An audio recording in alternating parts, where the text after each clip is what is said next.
अस्सलाम वालेकुम। कैसे हैं मेरे प्यारे रीडर्स? उम्मीद करती हूँ आप बिल्कुल खैरियत के साथ होंगे। तो जी मैं आ चुकी हूँ अगली किस्त के साथ। किस्त है इस दफ़ा लंबी। उम्मीद करती हूँ इस दफ़ा आपको गिला बिल्कुल नहीं होगा कि जी एपिसोड जो है वो बहुत छोटी होती है। एपिसोड इस दफ़ा लंबी है और गुजारिश हमेशा की तरह एक है, प्लीज़ प्लीज़ प्लीज़ चैनल को सब्सक्राइब कर दें, वीडियो को लाइक कर दिया करें, कमेंट कर दिया करें। और अब हम जो हैं वो अपनी एपिसोड की तरफ चलते हैं। हर रंग धनक का तेरे नाम किस नंबर 41। शाह वेली की निचली मंजिल पर आमने सामने एक किताब में बने तीसरे कमरे के दरवाजे के नीचे से निकलती बारीक रोशनी की लकीर हाल की डिम लाइट में बहुत वाज़ेह हो रही थी, जो कि कमरे में मौजूद नफूस के जागने का ऐलान कर रही थी। जबकि बंद कमरे के पीछे का मंजर कुछ यूं था कि जावियार शाह रूम में मौजूद सोफे पर बैठा कम और लेटा ज्यादा था। बज़ाहिर तो वो लैपटॉप पर पूरी दिलजमी के साथ काम कर रहा था, जो कि मिरहाज शाह के उठकर वॉशरूम में अचानक भागने से पहले वाकई ही पूरी तवज्जो के साथ कर रहा था। मगर इस वक्त इसकी तवज्जो का तमाम मरकज वॉशरूम के बंद दरवाजे के पीछे मौजूद हस्ती थी जिसे इसकी औलाद ने तिगड़ी का नाच नचाया हुआ था। ना उस बेचारे को दिन में सुकून था और ना रात में।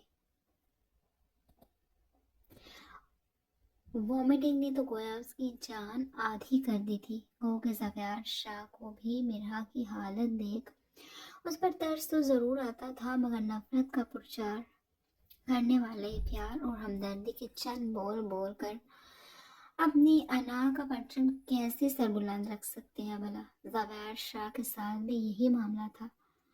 फिर बजाते खुद वो तो इस रिश्ते की शुरुआत से ही दोहरे एहसासात का शिकार रहता था। कभी मीरा की हालत के पेश नज़र खुद को मलामत करता और कभी इस मलामत को माजी की आग में झोंक कर भस्म कर देता। इसकी सोचों में हलल वॉशरूम के बंद होते दरवाजे की ठक ने डाला था।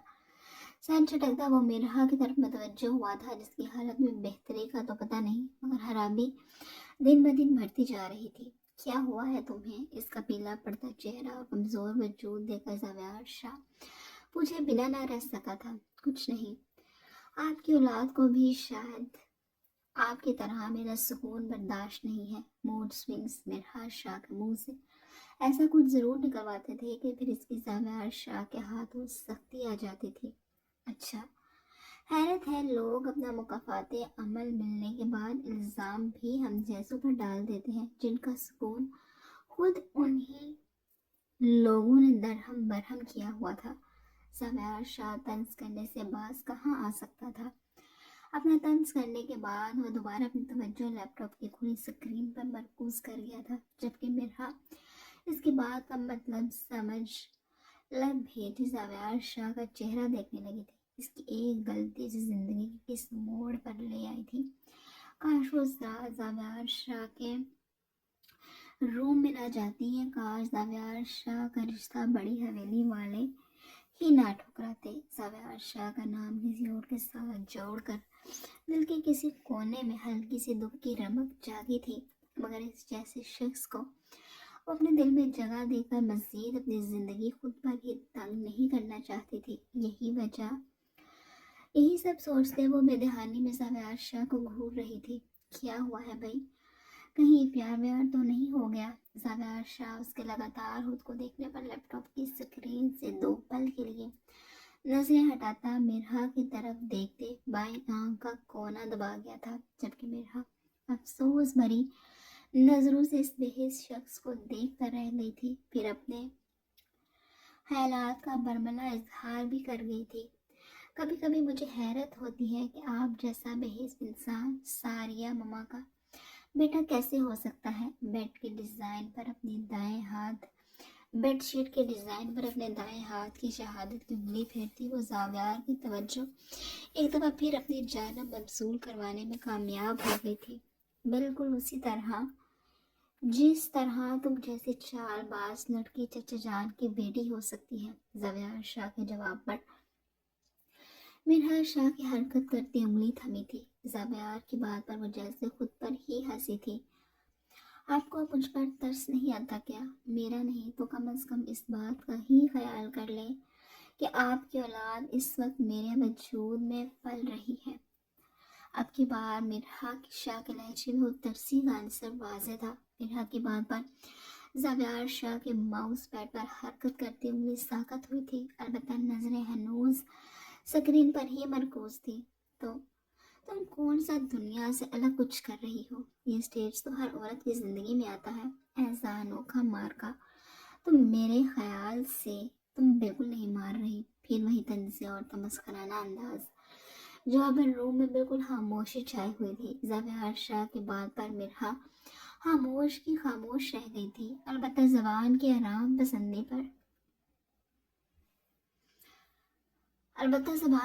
پسندی پر آنکھوں نے فوراً احتجاج کیا تھا۔ اپنی اس قدر ناقدری پر وہ فوراً چھلکی تھی اور سفید پڑتے گالوں پر آنسو موتی کی مانند لڑکتے بیڈ شیٹ میں جذب ہونے لگے تھے۔ وہ مرحا نے چہرہ موڑ کر اپنا کچھ محرم قائم رکھنے کی ناکام کوشش کی تھی، مگر پھر بھی زاویار شاہ کی نظروں سے یہ بہتی ندیاں چھپی نہ رہ سکی تھی۔ اپنی بات پر جب غور و فکر کیا تو ریئلائز ہوا کہ وہ کیا بول گیا تھا، جس پر زاویار شاہ نے دل میں خود کو کوسا تھا۔ جب سے اس گڈ نیوز کے بارے میں علم ہوا تھا، وہ کافی بکس وغیرہ اس حوالے سے پڑھ چکا تھا، جس میں واضح طور پر عورت کے وجود میں ہوتی تبدیلیوں کے باعث ان کا چڑچڑا پن، خصوصاً بلا وجہ کا رونا دھونا، کریونگز اور دیگر ضروری باتوں کا ذکر تھا۔ مرحا کی حالت دیکھ اپنے بدلے کو آگ میں جھونکتا لیپ ٹاپ بند کرتا مرحا کی طرف بڑھا تھا، جبکہ دوسری جانب ہنوز خاموش سی بھوننا باندھی جا رہی تھی۔ لحاف ہٹاتا وہ اپنے لیے جگہ بناتا مرحا کے قریب بیٹھا تھا، جبکہ اس کا یوں قریب بیٹھنا مرحا محسوس کرتی نامحسوس انداز میں تھوڑا پیچھے کھسکی تھی، جسے دیکھ زاویار شاہ اس کا بازو تھامتا اس کا رخ اپنی جانب موڑ گیا تھا۔ مرحا شاہ لال پڑتا چہرہ اور بھینگے گال دیکھ زاویار شاہ کو مزید دکھ نے گھیرا تھا۔ بھلا کیا ضرورت تھی اتنی ایکسٹرا بکواس کرنے کی؟ مگر خیر، ابھی زاویار شاہ خود پر لعنت بھیج ہی رہا تھا کہ مرحا شاہ اچانک سے اس کے سینے کے ساتھ آ لگی تھی، جبکہ زاویار مرحا کے اس انداز پر ساکت ہوا تھا۔ یہ پہلی بار تھا مرحا شاہ اس کے قریب خود اپنی مرضی سے آئی تھی، ورنہ تو ہمیشہ زاویار شاہ ہی اپنا حق زبردستی لینے کی غرض سے اس کے قریب گیا تھا۔ مرحا شاہ کا اشکولے کھاتا وجود دیکھ وہ اس کے گرد اپنے بازو کا مضبوط حصار کھینچ گیا تھا، پھر آہستہ آہستہ اس کی کمر تھپتھپانے لگا۔ کچھ لمحے یوں ہی گزرے۔ جب مرحا کو اپنی پوزیشن کا خیال آیا تو وہ خود کو زاویار شاہ کے حصار سے نکالنے کی تگ و دو کرنے لگی تھی۔ زاویار شاہ جو عجیب سے تاثرات کا شکار تھا، مرحا شاہ کے احتجاج پر ہوش میں آیا تھا۔ I'm sorry، مجھے پتہ نہیں چلا تھا۔ چہرہ جھکائے وہ زاویار شاہ سے دور ہونے لگی تھی۔ It's okay، لیکن میں تمہیں سوری بالکل بھی نہیں بولوں گا۔ اس سے پہلے مرحا شاہ کچھ سمجھتے زاویار شاہ اسے بیڈ پر لٹاتا اس پر قابض ہوا تھا۔ زاویار شاہ مرحا کے نرم ہونٹوں پر اپنی پرحدت انگلی رکھتا اسے خاموش کروا گیا تھا۔ زاویار پلیز، میری طبیعت آپ کے سامنے ہی ہے۔ مرحا نے پھر سے اپنی جان خلاصی کروانی چاہی تھی۔ تمہاری تربیت اور میری ضرورت کا آپس میں کوئی لینا دینا نہیں ہے، اس لیے اب تمہاری آواز نہ آئے۔ ویسے بھی کافی دن تمہیں آرام کے مل چکے ہیں۔ زاویار شاہ اس کے لال بڑھتے چہرے کو دیکھ گویا ہوا تھا، جو پتہ نہیں رونے کی وجہ سے زیادہ سرخ تھا یا پھر اس کی قربت کی وجہ سے۔ مگر ایک بات تو زاویار شاہ مان چکا تھا کہ مرحا شاہ کی قربت زاویار شاہ کے لیے بے حد ضروری تھی۔ کچھ پل یوں ہی اس کی جھکی کانپتی پلکوں کو دیکھتا مرحا کے اوپر سے ہٹا اور سائڈ ٹیبل پر سے ریموٹ اٹھاتا فانوس کو آف کرتا۔ نائٹ بلب آن کر گیا تھا، پھر ہمیشہ کی طرح بغیر مرحا کے احتجاج کی پرواہ کیے اپنے اور مرحا کے بیچ ہر پردے کو ہٹا گیا تھا، اور زاویار شاہ کی شدتوں پر بحال ہوتی مرحا اس پل کو کوسنے پر مجبور ہوئی تھی جب خود اس نے جذباتی ہو کر زاویار کے پاس جانے کی غلطی کی تھی۔ ماتھے پر بل ڈالے اس نے لاک ہٹایا، نوٹیفیکیشن پر کلک کر گئی تھی۔ کلک کرنے سے ان نون نمبر سے آئی چیٹ اوپن ہو گئی تھی، مگر جیسے جیسے نظریں بیجی کی تصویروں پر اٹھ رہی تھی، آیت شاہ को अपना आप हवा में मुअल्लक़ होता महसूस हो रहा था, क्योंकि वो तस्वीरें किसी और की नहीं, खुद आयशा और वकास भट्ट और विकी के साथ ली गई बहुत नाज़ेबा तस्वीरें थीं, जिन्हें देख आयशा के चेहरे का एक रंग आ रहा था तो एक जा रहा था। मोबाइल फ़ोन कांपते हाथों से लड़खड़ाता लिहाफ पर गिरा था और खुद वो कांपते हाथों में अपना सर गिराए बैठी थी। ये क्या हो गया था इसके साथ? ये तस्वीरें आई कहाँ से थी? इसने तो कभी जिंदगी में किसी का बुरा नहीं सोचा था, फिर ये सब उसके साथ क्यों हो रहा था? और काश पर से तो वो एक सरसरी सी मुलाकात के बाद मिली भी नहीं थी। इस मुलाकात में भी जरा लाला के उसके साथ हाथापाई हो गई थी। ये सब बातें सोचती खूबसूरत मोटी मोटी आंखों से आंसू लकीर की सूरत गिरने लगे थे, जो कुछ उसकी हथेलियों में और कुछ लिहाफ में जज्ब हो रहे थे। कुछ लम्हे बाद इसकी तवज्जो मोबाइल पर होती, वाइब्रेशन अपनी जानब मबसूल करवाई थी। बहते आंसुओं को बेदर्दी से रगड़ती वो हिम्मत करती मोबाइल फ़ोन उठा गई थी, मगर उसी नंबर से आती वीडियो कॉल ने उसको बुखलाने पर मजबूर कर दिया था। फ़ौरन से कॉल काटते उसने कांपते हाथों से अपना मोबाइल फ़ोन तक ऑफ कर दिया था। इसे कुछ वक्त सुकून का चाहिए था, ताकि वो सोच सके कि ये मसला हल कैसे होगा। सबसे पहला ख्याल उसे मिरहा का आया था, मगर इसकी हालत भी किसी से छुपी नहीं थी। आयशा बच्ची ज़रूर थी, मगर बेवकूफ़ नहीं थी कि इस हालत में वो मिरहा को टेंशन देती, जो खुद अपनी हालत से बेहाल रहती थी। दूसरा ख्याल उसे बारात शक आया था, मगर वो उन्हें ये नाज़ेबा तस्वीरें दिखाने का हौसला कहाँ से लाएगी? और अगर उन्होंने बाबा को बता दिया तो? इसलिए बारात का नाम भी वो इस लिस्ट से निकाल गई थी। जावी लाला तो वैसे ही इतने गुस्से में रहते थे, उन्होंने तो कोई बात सुने बगैर ही इसकी जान निकाल देनी थी। फिर नफी में सर हिलाते माथे पर आए पसीने के कतरों को साफ किया था। जितना आज सोचती जा रही थी, उतना ही उसे घबराहट हो रही थी। खुद पर से लिहाफ हटाती बेड से उठी थी, फिर साइड टेबल पर पड़ा पानी का गिलास मुंह के साथ लगाती एक ही घूंट में आधे से ज्यादा पानी पी गई थी। फिर भी कुछ अफाका ना हुआ तो रूम के साथ मौजूद बालकनी का दरवाज़ा खोलते बालकनी में निकल गई थी। ठंडी हवा के थपेड़ों ने उसके चेहरे को मज़ीद सुर्ख कर दिया था। सर्द रात में नंगे पाँव खुले बिखरे बालों के साथ ग्रिल को दोनों हाथों से थामे वो ग्रिल के साथ अपना सर टिका गई थी। जबकि तस्वीरें याद करती आंसू खुद ब खुद जारी थे। जितना सोच रही थी उतना उलझ रही थी। घर वाले पता नहीं इसका भरोसा करेंगे भी या नहीं, और सबसे बढ़कर जिसने तो ये तस्वीरें भेजी थी वो इसका गलत इस्तेमाल कर गया तो फिर क्या होगा? इसकी इज्जत, इसके घर वालों के खानदान की इज्जत, क्या होने वाला था इसके साथ? बंद आंखों से बहते आंसू एकदम ठहरे थे और ज़हन में एक ही शख्स का नाम नमूदार हुआ था, जो शायद बगैर इसके अपने घर वालों के इल्म में लाए इसकी कुछ मदद कर सकता था। और वो नाम किसी और का नहीं, जरार खानज़ादा का था, जिसने डस्टबिन में वकास की हड्डियां तक सेकनी थी। इसलिए अल्लाह के बाद अब जरार खानज़ादा से ही कुछ उम्मीद थी। नीली सिल्की बालों की लिटें भरे भरे सट पड़ते रुखसारों से पीछे हटाती वो जल्दी जल्दी अपने चेहरे को थपथपाती हुए रूम में वापस गई थी।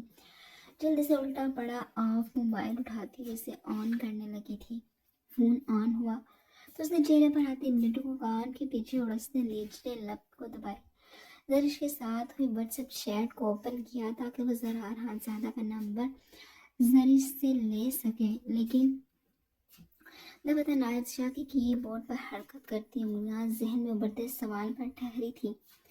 वो जरिश से क्या कहकर उसके लाला का नंबर लेगी? गहरी सांस हवा को सुपुर्द करती वो लगातार रूम में चक्कर काटने लगी थी, क्योंकि बालकनी के खुले दरवाजे से आती सर्द हवा के थपेड़े रूम में एंटर होते हर चीज़ को सर्द कर चुके थे। मगर आज शाह को तो गोया इसका कुछ भी महसूस नहीं हो रहा था। थक हार कर वो सर्द सांस भरती बेड पर बैठ गई थी, जबकि हाथ में पकड़ा मोबाइल फोन लगातार अंगूठे और उंगली के बीच गोल गोल घूमता हरकत में था। दबदन उसके जहन में झमाका हुआ और हरकत करता मोबाइल फोन भी हाथ में साकत हुआ था। और उनसे अपना एफबी अकाउंट ओपन करते हुए सर्च बार में से जरार खानज़ादा की आईडी ढूंढ चुकी थी, जो कि ढूंढना इतना मुश्किल भी ना थी। 7वीं आईडी सरार हंसादा की थी, जिसमें बिला शुबा वो बहुत हैंडसम लग रहा था, मगर इससे ज्यादा ध्यान देने का आयत के पास ना तो वक्त था और ना दिलचस्पी। फौरन से मैसेज आइकॉन पर क्लिक करती वो मैसेंजर खुलने का इंतजार करने लगी थी। जैसे ही चैट बॉक्स ओपन हुआ वो डायरेक्ट कॉल मिला गई थी। मैसेज पर हेलो हाय करके वक्त ज़ाया करना भी फिजूल था। इसे जो करना था जल्द ही करना था। कॉल मिलाती वो मोबाइल फोन कान के साथ लगाए दूसरी जानब से कॉल उठाई जाने की मुंतजिर थी। छोटी हवेली में आहिल हरजादा के जाने के बाद अजीब खामोशी छाई हुई थी। फहमीदा बेगम तो हाँ वहाँ अब्बास और जर्रार हरजादा से शर्मिंदा नजर आने लगी थी और इनका नजरें चुराना भी बहरहाल किसी से छुपा नहीं रह सका था। दोनों ही बारी बारी अपने तौर पर इनसे बात कर चुके थे, मगर इनको शदीद दुख था आहिल की हरकतों का। जर्रार हरजादा को दुख तो था ही, मगर इससे भी ज्यादा वो खुदा का शुक्रगुजार था। वो खुदा का शुक्रगुजार था कि जिसने वक्त रहते उन पर काफी कुछ आश्कार कर दिया था। अब्बास खानजादा और अपनी मोरे दोनों को तसल्ली देता वो अपने रूम की तरफ बढ़ गया था।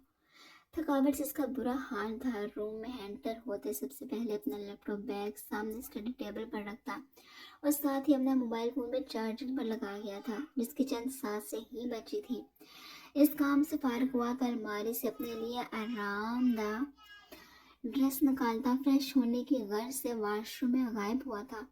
जबकि इधर वॉशरूम का दरवाज़ा बंद हुआ तो साथ ही मोबाइल स्क्रीन पर आयत शाह की FBID से कॉल आने लगी थी। मोबाइल साइलेंट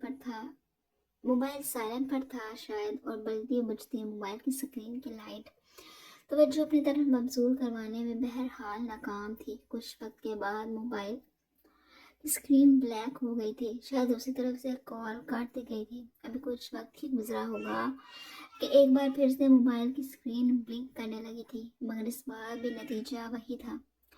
दूसरी तरफ शाह हवेली में आयत शाह बार बार जर्रार हंसादा को कॉल्स करती बेहाल हो चुकी थी। जबकि जिस नंबर से तस्वीरें भेजी गई थी, आयत का नंबर ऑन देख वहां से भी कॉल्स आना शुरू हो चुकी थी। आयत शाह की तो आज बस जान निकलने वाली थी। आंखों से लगातार बहते आंसू और खौफ से कांपता वजूद। वो नहीं जान सकती थी कि वो इस ट्रैप से निकले कैसे। हनूज जर्रार हंसादा से राब्ते की कोशिश जारी थी। वॉशरूम का दरवाज़ा खुला और जर्रार हंसादा वाइट कैजुअल शर्ट और ट्राउज़र में मलबूस रास्ता बाहर निकला था। हाथ में पकड़े टॉवल से अपने सर को रगड़ता। अब इसका रुख ड्रेसिंग टेबल की तरफ था। अपनी ही धुन में अपने गीले बालों में ब्रश करने के बाद वो खुद पर परफ्यूम स्प्रे करता, मेन लाइट ऑफ करता, डिम लाइट ऑन कर गया था। थकावट से इसका बुरा हाल था। वो जल्द अज जल्द सोना चाहता था। डिम लाइट ऑन हुई तो इसकी नीलगू रोशनी में अब की बार मोबाइल स्क्रीन से निकलती रोशनी कदरे वाज़ेह हुई थी। माथे पर बल लिए वो मोबाइल फोन चार्जिंग से हटाता अपने हाथ में थाम गया था। स्क्रीन पर नजर पड़ी तो आयत शाह के नाम की आईडी से आती कॉल ने उसे हैरत में मुब्तला किया था। आयत शाह के FB प्रोफाइल से वो नावाकिफ नहीं था, क्योंकि माह और शहरियार के निकाह के बाद वो जरिश की फ्रेंड लिस्ट से ना सिर्फ उसे ढूंढ चुका था, बल्कि जाने कितनी ही बार वो उसे स्टॉक भी कर चुका था। इसलिए रात की पहर इस आईडी से कॉल का आना जर्रार हंसादा को जिद परेशानी में मुब्तला कर चुका था। फोन से पहले उसने कॉल पिक की थी। कॉल जैसे ही पिक हुई तो स्पीकर से आयत शाह की आवाज़ गूंजी थी। जर्रार लाला, आई नीड यू। जर्रार आयत शाह की रोई रोई भारी आवाज़ ने जर्रार हंसादा को चौंका दिया। आयत, रिलैक्स, क्या हुआ है तुम्हें? क्यों रो रही हो इस तरह? जर्रार हंसादा को वाकई कुछ बहुत गलत होने का एहसास हुआ था। वो जर्रार लाला, विकी, मेरी पिक्चर्स बहुत गलत। आयत शाह हिचकियों में रोते रोते बमुश्किल ये अल्फाज अदा कर पाई थी कि जो भी बोल रही थी कम से कम जर्रार हंसादा के पल्ले तो बिल्कुल भी नहीं पड़ा था। आयत, एक सेकेंड, रिलैक्स, पहले पानी पियो, फिर मुझे आराम से बताओ कि बात क्या है। जर्रार हंसादा ने आयत को पहले तो रिलैक्स होने का मशवरा दिया, क्योंकि टूटे फूटे अल्फाज और रोती हुई आयत ने जर्रार को अभी हवास बाख्ता कर दिया था। عائشہ نے لمبی سانس بھرتے پانی کے گلاس میں بچا کچھ اب پانی پیا، کچھ ہوش ٹھکانے لگے تو اپنے آنسو بے دردی سے صاف کرتی اور پھر سے گویا ہوئی تھی، جبکہ زرار خانزادہ جیسے جیسے عائشہ کے الفاظ سن رہا تھا غصے سے اس کا برا حال ہو چکا تھا، لہو چھلکا تھا چہرہ اور آنکھیں زرار خانزادہ کے ضبط کی گواہی دے رہی تھی۔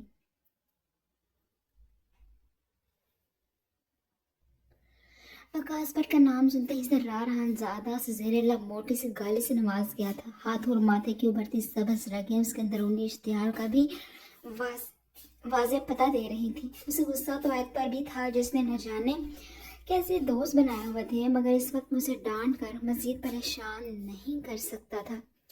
عائشہ تو پوری بات زرار خانزادہ کے گوش گزار کر دیا، پھر سے رونے میں لگ گئی تھی۔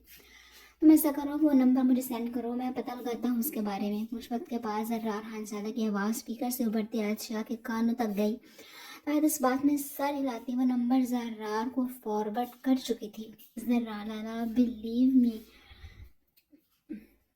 میں ایسی ویسی لڑکی نہیں ہوں، مجھے تو پتہ بھی نہیں ہے کہ وہ پکچرز کب اور کہاں سے آئی ہیں۔ عائشہ کی معصوم آواز میں ہلکوری لیتا دکھ زرار خانزادہ کو شدید بے چین کر گیا تھا۔ آئی نو یار، تم کیوں مجھے وضاحتیں دے رہی ہو؟ اگر بھروسہ کیا ہے تو یقین رکھو زرار خانزادہ تمہارے بھروسے کو ٹوٹنے نہیں دے گا۔ اپنے ماتھے کو وہ مسلتا وہ عائد کو تسلی دینے لگا تھا۔ وہ لالا، اس نمبر سے کال آ رہی ہے۔ ان کی کال کے بیچ دوبارہ اس نمبر سے کال آنے لگی تو عائشہ نے زرار خانزادہ سے ذکر کیا، اس پر زرار کی گرفت موبائل پر سخت ہوئی تھی۔ فی الحال کوئی ضرورت نہیں ہے کال پک کرنے کی، زرار خانزادہ تنبیہ کرتا بولا تھا۔ تم کل یونی سے کب تک فری ہو جاؤ گی؟ مل کر بہتر اس مسئلے کا حل نکل سکتا ہے۔ پھر کچھ سوتا زرار خانزادہ عائد سے سنجیدگی کے ساتھ استفسار کرنے لگا تھا۔ شام 5 بجے کے بعد میں فری ہی ہوتی ہوں۔ اوکے، تم یونی میں ہی رہنا، میں تمہیں وہاں سے پک کر لوں گا۔ زرار خانزادہ جھٹ سے پلان بنا گیا تھا۔ چلو میں کال رکھتا ہوں، رات کافی ہو چکی ہے، آرام کرو تم بھی۔ اور ایک بات، پریشان ہونے کی بالکل بھی ضرورت نہیں ہے، جب تم نے غلط نہیں کیا تو بھروسہ رکھو تمہارے ساتھ میں کچھ غلط نہیں ہوگا۔ زرار نے فوراً اس کی پریشانی کم کرنے کی غرض سے کہا تھا، حالانکہ وہ خود کافی پریشان ہو چکا تھا کیونکہ معاملہ یہاں عائد کی عزت کا تھا۔ تھینک یو زرار لالا، خدا حافظ۔ عائشہ بھی زرار سے بات ہونے کے بعد خود کو کافی ریلیکس محسوس کرنے لگی تھی۔ نو پرابلم، کل ملاقات ہوتی ہے، خدا حافظ۔ زرار خانزادہ بھی خدا حافظ کہتا کال کاٹ گیا تھا، پھر اپنے ایک دوست کو عائد کا بھیجا گیا نمبر اور وائس نوٹ سینڈ کرتا وہ سونے کے لیے بیڈ کی طرف بڑھ گیا تھا۔ اس طرف عائد بھی خود کو ہلکا پھلکا محسوس کرتی سونے کی کوشش کرنے لگی تھی، جو کہ آج رات تو شاید ناممکن ہی تھی۔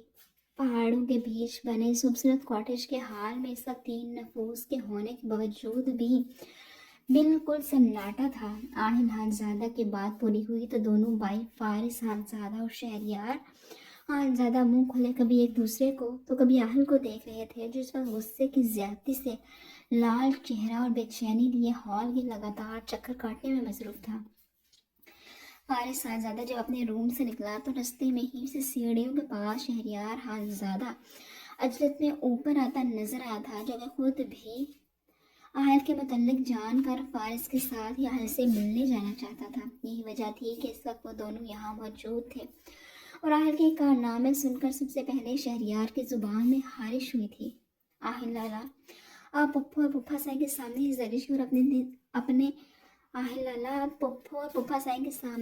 زرش اور اپنے اتنے خوشحال مستقبل کی تصویر کھینچ آئے ہیں، تو کیسے کوئی حامی بھرے گا اس رشتے کے لیے؟ شہریار کا اشارہ مستقبل میں بھی زرش پر ہاتھ اٹھانے کی بات کی طرف تھا۔ ہاں، تو مت بھرے کوئی حامی، میرے پاس اور بھی بہت سے رستے ہیں۔ آہل جو پہلے ہی تپا ہوا تھا مزید کسر شہریار کی بات نے پوری کر دی تھی۔ اس نے سرخ چہرہ لیے وہ بدتمیزی سے بول گیا تھا، جس پر شہریار بیچارہ اپنا سا منہ لے کر رہ گیا تھا۔ ایسے کون سے رستے ہیں تمہارے پاس؟ ذرا ہمیں بھی تو پتہ چلے۔ فارس کو حل کی بات ایک آنکھ نہیں بھائی تھی، یہی وجہ تھی کہ وہ بھی سنجیدہ ہو کر آہل سے استفسار کرنے لگا تھا، جو کہ خود اپنے پاؤں پر کلہاڑی مار چکا تھا اور اب یہاں فضول میں منہ سے آگ اگل رہا تھا۔ تو میرے وہ مت ہی لگ، تیری سیٹنگ کے لیے میں نے کیا کیا نہیں کیا، اور خود تو میرے ساتھ وہاں تک جا نہیں سکا۔ اعلان زادہ نے ایک بار پھر جذباتی ہو کر ایک اور راز اگل دیا تھا، جس پر شہریار اپنے ماتھے پر ہاتھ مار کر رہ گیا تھا۔ راہٹ سے نظریں ملنے پر وہ نفی میں سر ہلا کر رہ گیا، جس پر جواباً وہ کندھے اچکا گیا تھا، جبکہ فارس وہ تو سوالیہ نظروں ماتھے پر بل لیے آہل کی بات سمجھنے لگا تھا۔ کیا مطلب ہے تمہارے اس بات کا؟ کون سی سیٹنگ کی بات ہو رہی ہے یہاں؟ فارس کی نظروں سے ان دونوں کو تبادلہ بھی چھپا نہیں رہ سکا تھا، جس لیے وہ کافی حیران ہوا تھا۔ کچھ نہیں لالا، وہ آہل لالا، بس ایسے ہی۔ شہریار بھی مشکل اپنے ہونٹ پھیلاتا بات کو آئی گئی کرنے لگا تھا۔ میری بات کو گھمانے کی کوشش مت کرو، جو پوچھا ہے وہ بتاؤ، جواباً فارس شہریار کو گھورتا بولا تھا۔ اتنا کیوں پھپھل رہے ہو؟ تیرے اس رکیب کو ٹھکانے لگانے کی بات ہو رہی ہے یہاں۔ آہل زیادہ پرسکون انداز میں اپنے شہریار کی طرف اشارہ کرتا گویا ہوا تھا، جبکہ فارس وہ تو اب بھی ناسمجھی سے آہل کو دیکھ رہا تھا۔ جس بات کا سگنل اس کا دماغ دے رہا تھا وہ تو فارس بالکل بھی نہیں سننا چاہتا تھا۔ پوری بات کرو، یہ پہیلیاں کیوں بجوا رہے ہو تم دونوں؟ فارس کی آواز ایک بار پھر حال میں گونجی تھی، جبکہ ذہن میں فہا کے ولیمے سے ایک دن پہلے شاپنگ مال جاتے ہوئے کے سوالات اور خدشات بڑھ رہے تھے۔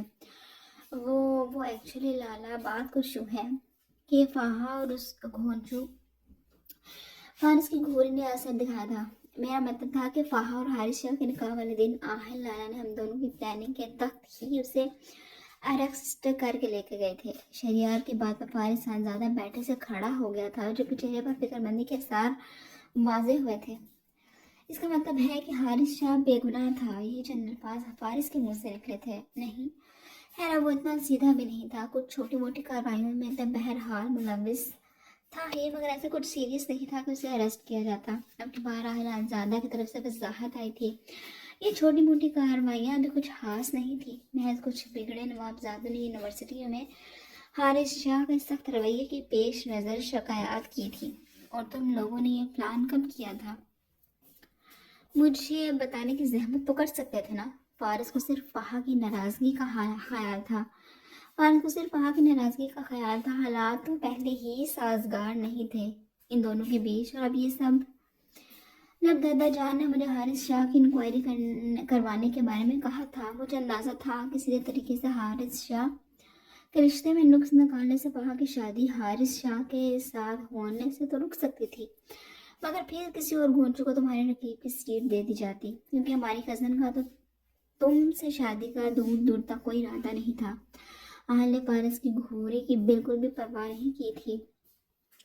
پھر ہم نے آپ کو بھی وہ سمجھانے کی کوشش کی، مگر آپ تو دیوتاس، میرا مطلب ہے آپ اپنے لیے کوئی اسٹیپ نہیں لے رہے تھے۔ شہریار پر فارس کا بس پھر چل گیا تھا، جب وہ ایک بار پھر اپنی بات کی تصحیح کرتے فارس سے دیوداس کا لقب واپس لے گیا تھا، جس کی حالت پر آہل اپنی ہنسی دبا گیا۔ پھر ہم نے سوچا کہ بہتر یہی ہوگا کہ ہم جو بھی کریں نکاح والے دن کریں، تاکہ کچھ تیرا بھی بھلا ہو جاتا۔ آہل نے فارس کو دائیں آنکھ کا کونا دباتے کہا، اور اب حارث شاہ کدھر ہے؟ ان دونوں کو سنجیدگی سے گھورتا وہ حارث کے متعلق پوچھنے لگا تھا۔ تیرے ولیمے کے اگلے دن اسے چھوڑ دیا تھا۔ اتنا ہلکا بندہ بھی نہیں تھا، جو خاصی پہنچ تھی اس سالے کی، لیکن تیرے بھائی نے پھر بھی کچھ دنوں تک حوالات کی ہوا کھانے کا بندوبست کر ہی دیا تھا۔ آہل کے انداز پر فارس سے گھور کر رہ گیا تھا، جو اپنی شیعہ بگاڑنے سے باز نہیں آ رہا تھا۔ جی، اور اگلے دن سے تو یوں نے بھی جانا شروع کر دیا ہے۔ شہریار کی بات پر فارس خانزادہ کے ذہن میں جھماکا ہوا تھا۔ کل تو فہا بھی یوں ہی جا رہی تھی۔ اگر حارث شاہ نے اپنے ساتھ ہوا واقعہ فہا کے گوش گزار کر دیا تو بس آگے کا سوچ کر ہی فارس خود پر افسوس کرنے لگا تھا۔ ان دونوں گدھوں کو وہ اب کیا ہی کہتا۔